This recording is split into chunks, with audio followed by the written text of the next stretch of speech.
அமெரிக்க அதிபர் Donald Trump கடந்த ஞாயிற்றுக்கிழமை அமெரிக்காவிற்குள் இறக்குமதி செய்யப்படும் அனைத்து எஃகு மற்றும் அலுமினிய பொருட்களுக்கும் ஏற்கனவே உள்ள உலோக வரிகளுக்கு மேல் தனது வர்த்தக கொள்கை மாற்றத்தின் மற்றொரு பெரிய விரிவாக்கமாக புதிய 25% வரியை அறிமுகப்படுத்த போவதாக கூறியிருந்தார்.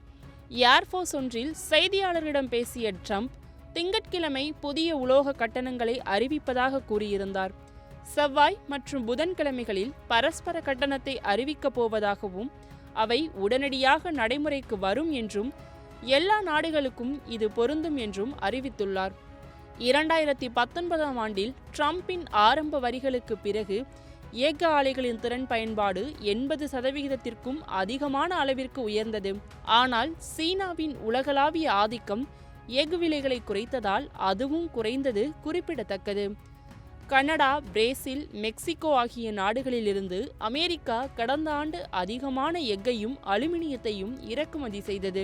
இதனால் அந்த நாடுகள் இறக்குமதி செய்யும் எஃகு மற்றும் அலுமினிய பொருட்களுக்கு இந்த கூடுதல் வரி விதிப்பால் மிக பெரிய அளவில் பாதிப்பு ஏற்படும் நிலை உள்ளது.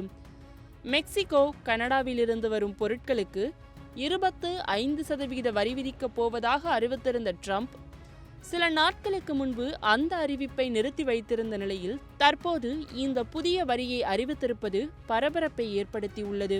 ட்ரம்ப் தனது முதல் பதவி காலத்தில் எஃகு மீது 25% மற்றும் அலுமினியத்தின் மீது 10% வரிகளை விதித்தார்.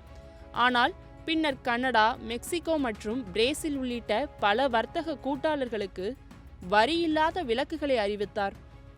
முன்னாள் அதிபர் ஜோ பைடனும் தனது ஆட்சி காலத்தில் இந்த ஒதுக்கீட்டை இங்கிலாந்து, ஜப்பான் மற்றும் ஐரோப்பிய ஒன்றியத்திற்கு நீட்டித்து அறிவித்தார். இதனால் அமெரிக்கா எஃகு ஆலைகளின் திறன் குறைந்துள்ளது. எனவே அமெரிக்க அரசின் பட்ஜெட்டை ஈடு செய்வதற்காகவே இந்த கூடுதல் வரி விதிப்பு. இந்த வரி விதிப்பு அறிவிப்புகளால் அமெரிக்க பங்குச் சந்தைகள் வீழ்ச்சியை கண்டுள்ளன. மேலும் இறக்குமதி வரி விதிப்புகளால் அமெரிக்காவில் பணவீக்கம் அதிகரிக்கும் என்று பொருளாதார நிபுணர்களால் கணிக்கப்படுகின்றது.